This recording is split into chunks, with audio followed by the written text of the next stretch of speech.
નમસ્કાર વિદ્યાર્થી મિત્રો, ઉદાહરણ 1.9 ની વાત કરીએ આપણે. રકમમાં આપણને આપેલું છે કે બે વિદ્યુતભારો પ્લસ ઓર માઇનસ 10 માઇક્રોકુલમ. અહીં તમને વિદ્યુતભારનું મૂલ્ય આપેલું છે, અહીંયા લખી રાખીએ આપણે. Q બરાબર પ્લસ ઓર માઇનસ 10 માઇક્રોકુલમ, એટલે કે પ્લસ ઓર માઇનસ 10 ગુણ્યા 10 ની માઇનસ 6 ઘાત કુલમ. એટલે એને લખી શકાય પ્લસ ઓર માઇનસ 10 ની માઇનસ 5 ઘાત કુલમ. બરાબર, એનું સાદું રૂપ આપીએ એટલે 10 ની માઇનસ 5 ઘાત કુલમ જેટલો વિદ્યુતભાર આપણને અહીંયા મળી શકે. ત્યાર પછી આપેલું છે એકબીજાથી 5 મિલીમીટરના અંતરે રહેલા હોય. હવે ડાયપોલની વાત કરીએ આપણે તો ડાયપોલમાં એક પ્લસ ક્યુ વિદ્યુતભાર હોય, બીજો માઇનસ ક્યુ વિદ્યુતભાર, અને બંને વચ્ચેનું અંતર 2a જેટલું આપણે લઈએ છીએ. 2a જેટલું બંને વચ્ચેનું અંતર લઈએ છીએ, અને એ અંતર આપણને અહીંયા આપેલું છે 5 મિલીમીટર. બરાબર, તો 2a ની કિંમત 5 મિલીમીટર થશે. અહીંયા 2a બરાબર 5 મિલીમીટર, એનો મતલબ થશે 5 ગુણ્યા 10 ની માઇનસ 3 ઘાત મીટર. ત્યાર પછી આપણને એવું કહે છે કે આકૃતિ એ માં દર્શાવ્યા મુજબ ડાયપોલની અક્ષ પર 15 સેન્ટીમીટર દૂર આવેલા કેન્દ્રથી 15 સેન્ટીમીટર દૂર આવેલા, આની વાત કરે છે. બરાબર, કેટલું આપેલું છે આપણને અહીંયાથી આ અંતર 15 સેન્ટીમીટર, એટલે આપણને r ની કિંમત આપેલી છે 15 સેન્ટીમીટર. એટલે અહીંયા લખી શકાય 15 ગુણ્યા 10 ની માઇનસ 2 ઘાત મીટર.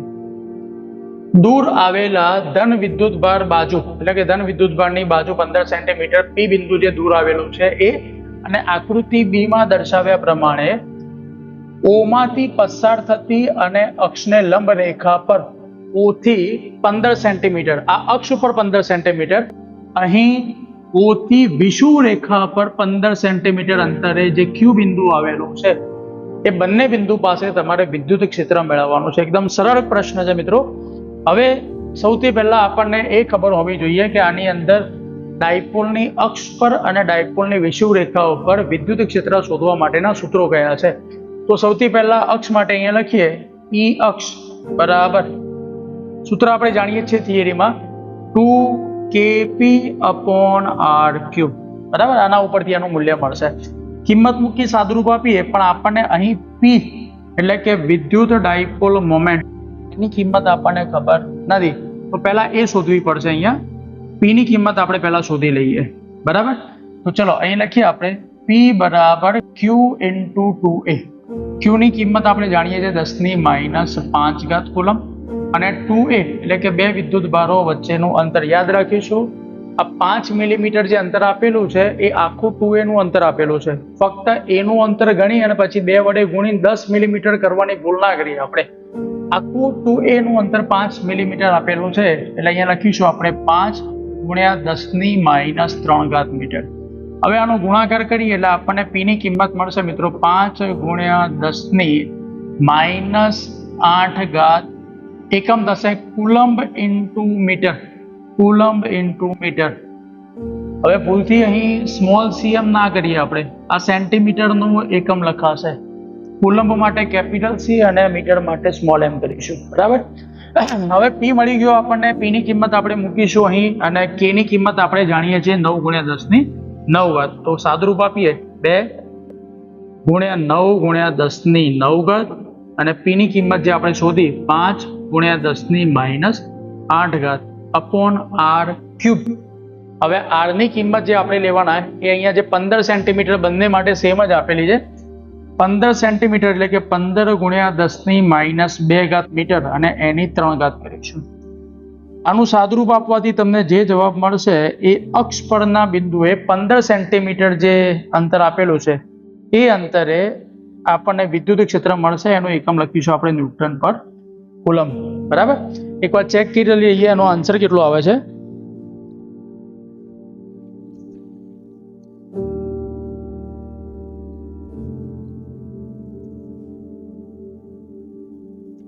અક્ષ પરના બિંદુ માટે મિત્રો આપણને જે આન્સર મળશે એ આવવાનો 2.67 ગુણ્યા 10 ની 5 ઘાત. બરાબર, એટલો આન્સર આવશે 2.67 ગુણ્યા 10⁵ આટલો આપણને અક્ષ પરના બિંદુએ વિદ્યુત ક્ષેત્રનો આન્સર મળશે. હવે એ જ પ્રમાણે વાત કરીએ વિષુવવૃત્ત રેખા પરના બિંદુ માટે. બરાબર, તો વિષુવવૃત્ત રેખા પરના બિંદુ માટે ઈ વિષુવવૃત્ત રેખા ટૂંકમાં લખીએ તો એનું સૂત્ર આના કરતા અડધું છે. બરાબર, kp/r³. ફક્ત આપણે પહેલા મૂલ્ય મેળવીએ, પછી દિશા ક્યાં હશે એવું તમને જણાવું.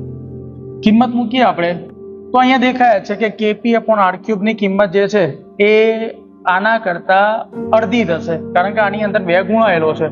એટલે અહીંયા જે કિંમત આપેલી છે સાદુરૂપ આપશો 2.67 × 10⁵ અને એને તમે ભાગવાના 2 વડે, તો આપણને જે આન્સર મળશે એ 1.33 × 10⁵ Nm/કુલમ.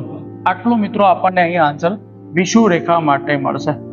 બરાબર, વિષુવવૃત્ત રેખા માટે જે આન્સર મળશે એ આટલું મળી શકે. એટલે આ પ્રમાણે તમે અક્ષ ઉપર અને વિષુવવૃત્ત રેખા ઉપરનું વિદ્યુત ક્ષેત્ર મેળવી શકો. બરાબર, હવે વાત કરીએ દિશાની, તો તમે જાણો છો એ પ્રમાણે આ કિંમત તમને થિયરીની અંદર ધન મળેલી હતી. તો જો આને સદિશ સ્વરૂપે દર્શાવો તો એ સદિશ બરાબર મૂલ્ય ગુણ્યા એકમ સદિશ. ડાયપોલ હોવાથી ડાયપોલનો એકમ સદિશ p કેરેટ લખીએ છીએ. હવે આ એવું બતાવે છે કે ધન નિશાની વિદ્યુત ક્ષેત્ર અને ડાયપોલ મોમેન્ટની દિશા બંને એક જ દિશામાં હશે. એટલે આ બિંદુ માટે આ બિંદુ પાસે જો તમે વિદ્યુત ક્ષેત્રની દિશા જોશો તો ડાયપોલ મોમેન્ટની દિશા ઋણથી ધન તરફ હોય છે. બરાબર, અને ઈની દિશા પણ અહીં જવાબમાં આ દિશામાં જ મળે છે ને બંને દિશાઓ એક જ હોવાથી થિયરીમાં આપણે ભણી ગયા હતા એને ધન વડે દર્શાવીએ છીએ. આની અંદર શું થાય છે તો તમારા ઋણથી ધન તરફ ડાયપોલ મોમેન્ટની દિશા હશે આ તરફ.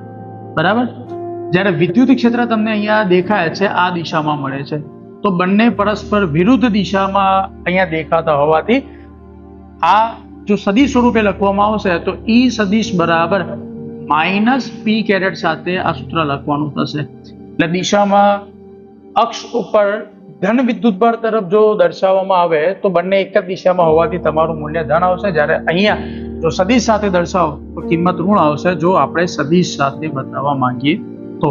આ પ્રમાણે સિમ્પલ દાખલો ગણી શકાય. બરાબર, બીજી એક બાબત કહી દઉં કે સૂત્ર આપણે ડાયરેક્ટ કેમ આ યુઝ કર્યું, તો અહીંયા ક્લિયર આપણે જોઈ શકીએ છીએ એ પ્રમાણે એ જે એની કિંમત છે અહીં 2a માં એની જે કિંમત આવશે એની કિંમત એ આપેલા બિંદુ જે અંતરે આપેલું છે 15 સેન્ટીમીટર એના કરતા નાની કિંમત હોય, ઘણી નાની કિંમત હોય ત્યારે આપણે થિયરીમાં ભણ્યા હતા એ પ્રમાણે આ ડાયરેક્ટ સૂત્રનો ઉપયોગ કરી અને અક્ષ અને વિષુવવૃત્ત રેખા માટે વિદ્યુત ક્ષેત્ર મેળવી શકીએ. બરાબર, ઓકે.